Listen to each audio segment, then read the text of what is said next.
Hi, I'm Craig from Your Tech. Today's video, I have bought a random test bench, open air test bench from Amazon that I'm going to show you guys because I am so impressed with this.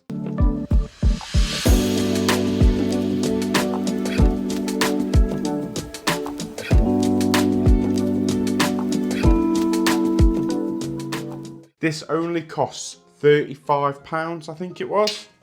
I'll put a price on the screen now.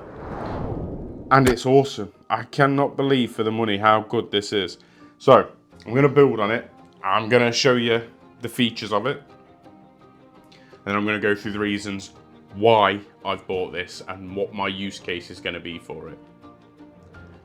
Let's start building it.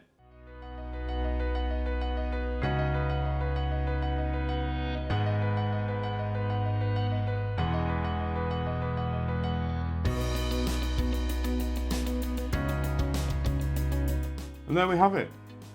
It's all put together. It took about 5 minutes, if that. Few features that I'm going to go through. And there's one thing that you didn't see me put in because I'd already done it beforehand. So you'll notice some wires here. I don't know if you'll see that. It comes with a little on button that you put in the side. Now, when I got excited and I put it together the first time, I didn't realise, once you put that power button in, good luck taking it out. A better man, it would take a better man than me to get that power button out of there. It is in. Why am I so impressed by this? I mean, it's just a load of black, bent and cut metal. And the reason I'm so impressed, one, the price, two, the features. So, firstly, it comes with a handle.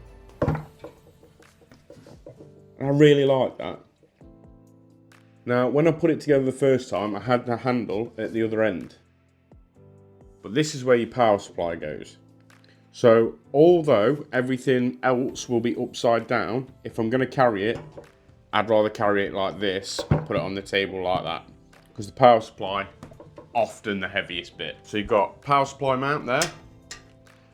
That's your mount for your graphics card. Your motherboard goes in this tray here. Space on the back for SSDs.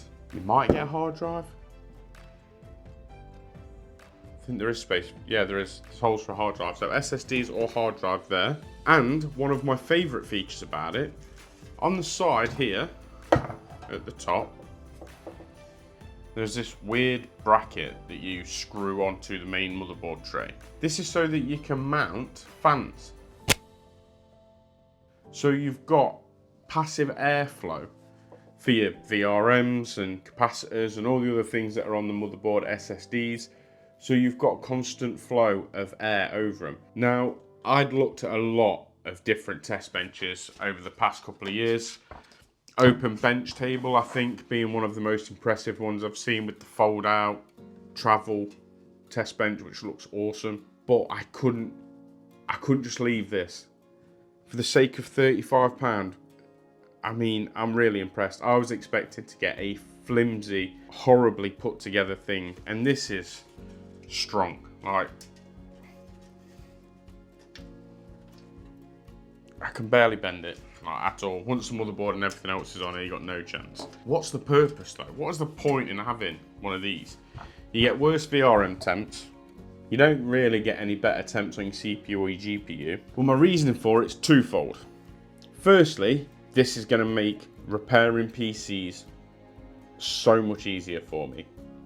Having something that's this open, this easily accessible, that I can just swap the graphics card out, test an SSD, test a hard drive, test an M.2 on, test a power supply on, and all I've got to do, unscrew a few screws, jobs are good. I ain't got to go ferreting around in a case.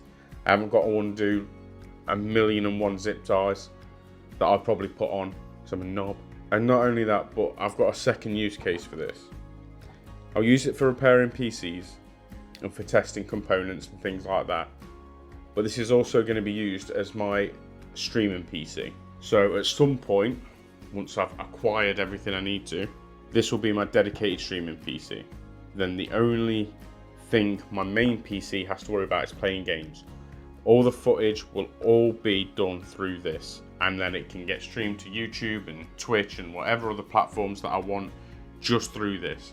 It will take a lot of the headache out of how hard that has to work to stream to 2 different platforms and play a game. I've had to lower settings no end just to be able to get it to play the game and do the stream at the same time. So hopefully this will alleviate that problem. But what should I use for my streaming PC? Well, Noctua have very, very kindly sent me some stuff. Noctua have sent me the NHD15, which is a gigantic CPU cooler that basically performs on par with 360mm AIOs easily with very little maintenance. Right, clean your fans, blow your dust out your fans every now and again. This will basically last forever. And 3 massive 140mm PWM fans, and I'm really excited to use these. I'm going to install these onto my streaming PC. I'll go through the specs in a minute.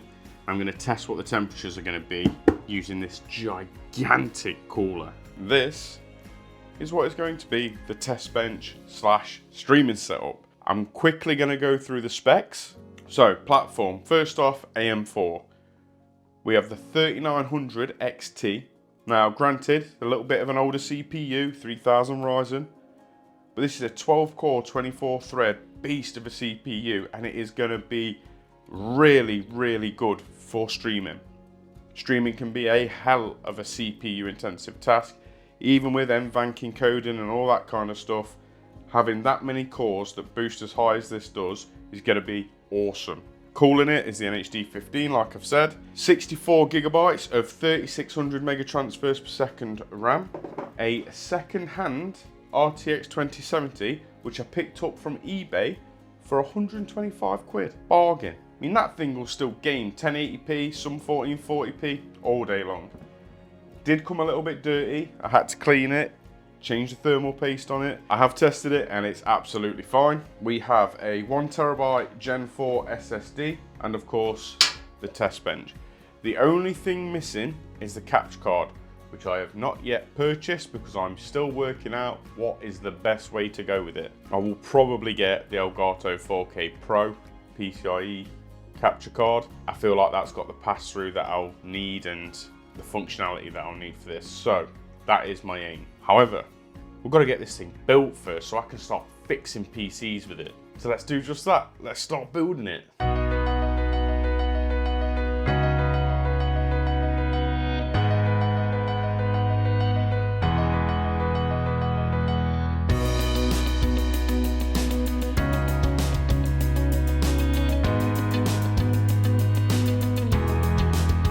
Right then, it is built. I have done my best to cable manage it as much as I can, but that is not an easy thing to do on an open test bench. Now, I've currently got it stood up, so everything's upside down. I haven't test booted it or anything yet, but I have got a cup of tea. British. I do have an on button. So, let's test it, see where we get to.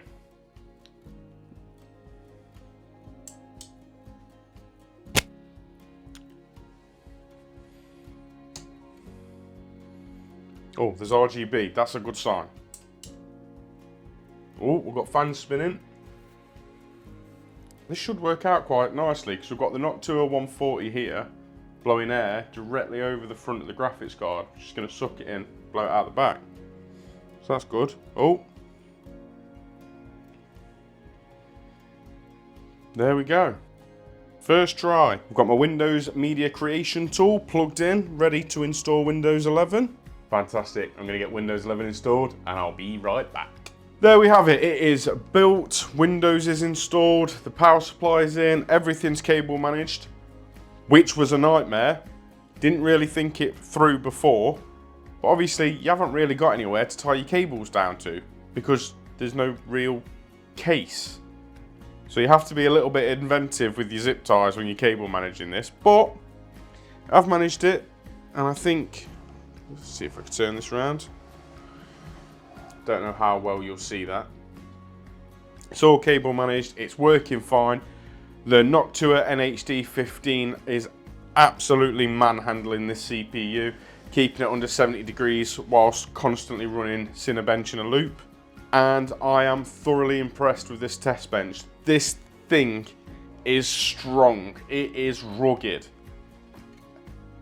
And I honestly don't think you can beat it for the price. £35 for an open air test bench, which you can have in this vertical orientation, which the footprint of it's quite small. I'm dead impressed with it. I would, without a shadow of a doubt, recommend this to anyone that wants something open air, something that's easily accessible. Noctua fans on the side are feeding the GPU nice, cool, fresh air as well. So our idle GPU temps are about 30, which is absolutely mental. And we've got a second Noctua fan here blowing over the VRM and feeding the CPU cooler just a little bit. So yeah, that's it. That's the conclusion.